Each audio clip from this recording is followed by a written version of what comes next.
Dieu a des projets de paix pour moi et pour ma famille. Peu importe le plan des hommes, mon Dieu aura toujours dis-le encore. le dernier. Je sais Dieu a des projets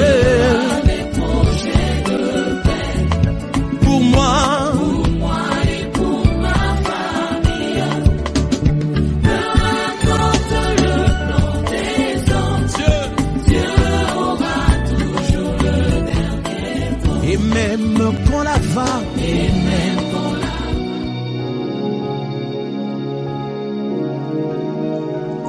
Pèse et joie mon frère, pèse et joie ma soeur, que Dieu te bénisse, que Dieu t'élève. Merci d'être ce matin à notre rendez-vous de méditation matinale hebdomadaire de la parole de grâce de notre Seigneur Jésus-Christ. Ce matin, nous allons nous référer à un texte tiré de Romains 4, le verset 19.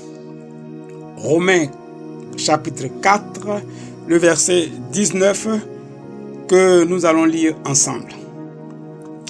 Et donc nous lisons.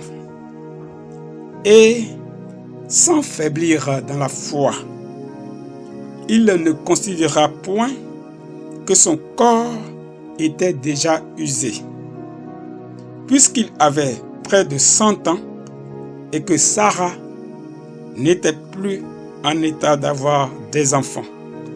Parole du Seigneur notre Dieu, nous rendons grâce à Dieu. Que toute la gloire soit donc rendue à notre Seigneur, à notre Dieu, à notre Sauveur, le Seigneur Jésus-Christ de Nazareth. Frères, voici la parole qui nous est donnée ce matin de méditer. Nous ramenons à notre Père dans la foi, Abraham. Est-il possible que nous puissions imiter cette semaine notre Père Abraham, notre Père dans la foi? Là, le texte nous dit ce matin que Abraham n'a pas faibli dans la foi. Il n'a pas faibli dans la foi. Sa foi n'a pas défailli. Il n'a pas reculé un seul instant dans la foi. Il n'a pas fait attention, il n'a pas considéré, il ne s'est pas préoccupé de son corps. De son corps, nous dit la parole, qui était déjà usé, qui était déjà usé, inutilisable. Puisque la parole nous dit, puisqu'il avait près de 100 ans, et que Sarah, sa femme, n'était point en état d'avoir des enfants. Mais notre père Abraham n'a pas fait cas de son corps déjà usé. Il n'a pas fait cas de la situation de sa femme Sarah qui n'était plus en état d'avoir des enfants. Non. Qu'est-ce qu'il a fait? Nonobstant son état physique, il s'est attaché à la parole de Dieu. La parole qui lui a été donnée. Je t'ai établi père d'un grand nombre de nations. Voilà. Je t'ai établi père d'un grand nombre de nations. Telle sera ta postérité. Abraham s'est dit, waouh, quelle parole. Il regarde son corps, il regarde le corps de sa femme. Il dit non. Des deux, qu'est-ce que je fais? Ou je m'attache à la parole de Dieu, ou je m'attache à regarder mon corps, à regarder le corps de ma femme. Abraham a fait le choix de regarder à la parole de Dieu. Il a fait le choix. C'est un choix, c'est une décision qu'il a prise avec tout ce que cela comporte comme conséquence. Il a décidé d'assumer les conséquences de son choix. Il a regardé, il s'est attaché à la parole de Dieu. Il n'a pas regardé à son corps qui, la parole nous dit, était déjà usé. Et sa femme n'était plus en état d'avoir des enfants. Alors Abraham se dit, il faut que je fasse un choix. Vais-je écouter la parole qui m'a été donnée, qui m'a été dite de la part de Dieu, ou vais-je regarder sans cesse mon corps? Alors notre Père a fait le choix de s'attacher à la parole de Dieu. Ce faisant, nous dit la parole, il n'a pas faibli dans la foi. Il a entendu une parole. Il a entendu une parole venue de Dieu. Et cette parole-là a multiplié sa foi, a décuplé sa foi. Il s'est élevé dans la foi. Il est resté ferme dans cette foi. Il s'est dit, si Dieu a dit que je vais avoir un enfant, je vais l'avoir. Je l'ai déjà eu. J'ai mon enfant. Je suis le père d'une multitude. Voici ma postérité. Il est resté dedans. Il n'a pas regardé à son état physique, à l'état physique de son épouse, qui avait passé depuis des années, des décennies, la ménopause. Mais Abraham s'est attaché à la parole de Dieu. Il s'est attaché à la parole de Dieu parce qu'il a cru que cette parole qui lui a été donnée s'accomplira inéluctablement. Il s'est attaché donc à la parole de Dieu. Et ce matin, nous ferions bien de suivre l'exemple de notre ancêtre Abraham. Frère, sœur, tu sais que les situations, bien, l'environnement, bien, tout ce que nous connaissons actuellement ne nous avantage pas assez du point de vue de notre pratique religieuse. Les situations difficiles s'accumulent. Voilà.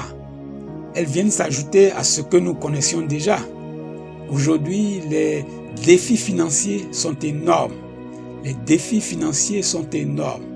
Ils sont énormes et ils sont multiples. Ils sont de divers ordres. À cela viennent s'ajouter ce que nous connaissions d'habitude, les défis professionnels, les défis conjugaux, etc., etc.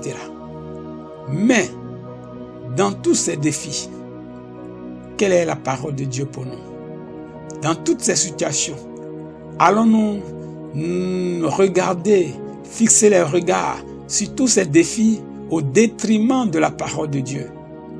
N'allons-nous pas faire comme Abraham qui s'est dit, si Dieu l'a dit, c'est qu'il peut le faire. Si Dieu l'a dit, c'est qu'il peut le faire. Je vais donc m'attacher à la parole de Dieu. Je vais m'attacher et m'accrocher à cette parole. Et sans faiblir dans la foi, notre père Abraham a tenu pendant des années jusqu'à rendre gloire à Dieu. Frères, sœurs, c'est vrai que la situation financière est de plus en plus difficile, de plus en plus insupportable. C'est vrai que la situation sociale est de plus en plus insupportable. C'est vrai que la situation familiale, conjugale est de plus en plus insupportable, difficile. Mais notre père Abraham nous a montré le chemin. Il t'a montré le chemin, il m'a montré le chemin de la foi, de la confiance inébranlable en notre Dieu, en notre Seigneur, celui qui nous a choisis, qui a versé son sang pour nous, celui qui a donné son Fils unique pour nous. Ce Dieu-là, notre confiance en lui doit être inébranlable. Quelle que soit la situation, sa parole s'accomplira toujours. Quel que soit le temps que cela mettra, sa parole s'accomplira toujours pour nous.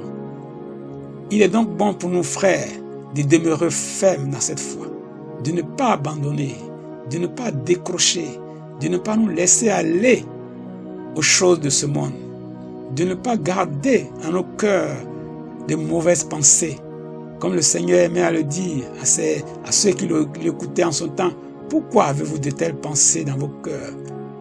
Non, nous ne devons pas avoir de mauvaises pensées dans nos cœurs. Que nos bouches ne puissent murmurer contre le Seigneur.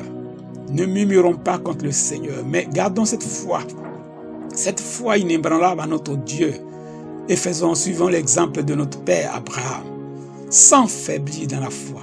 Vas-tu faiblir dans la foi, mon frère? Vas-tu faiblir dans la foi, ma soeur? Dans ta foi, ma soeur?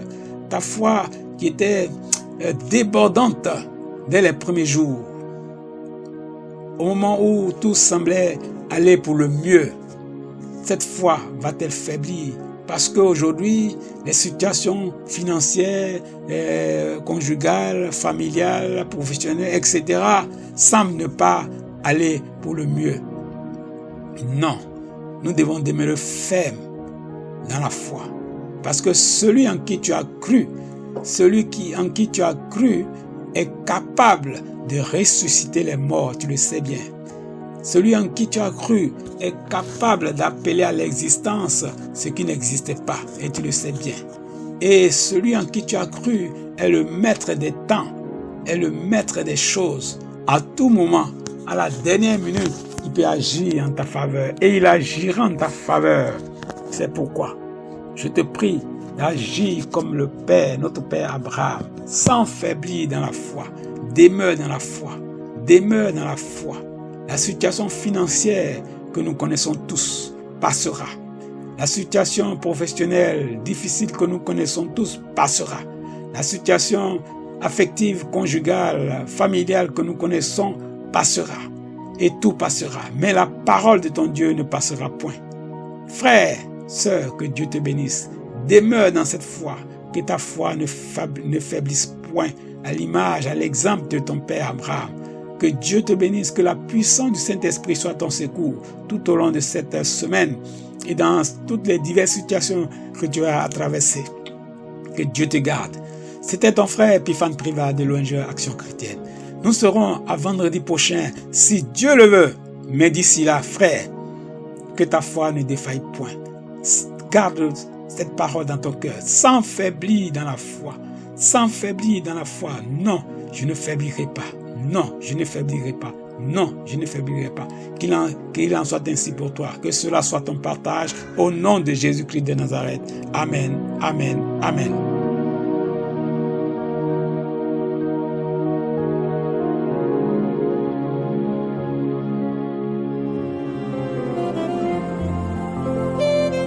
Comme la de Rabakoto Korosone. Wow. Voici nos vies, Esprit de Dieu. Gloire à ton nom, Seigneur. Voici nos cœurs, Esprit de Dieu. Et tu es puissant, Jésus. Voici nos êtres, Esprit de Dieu.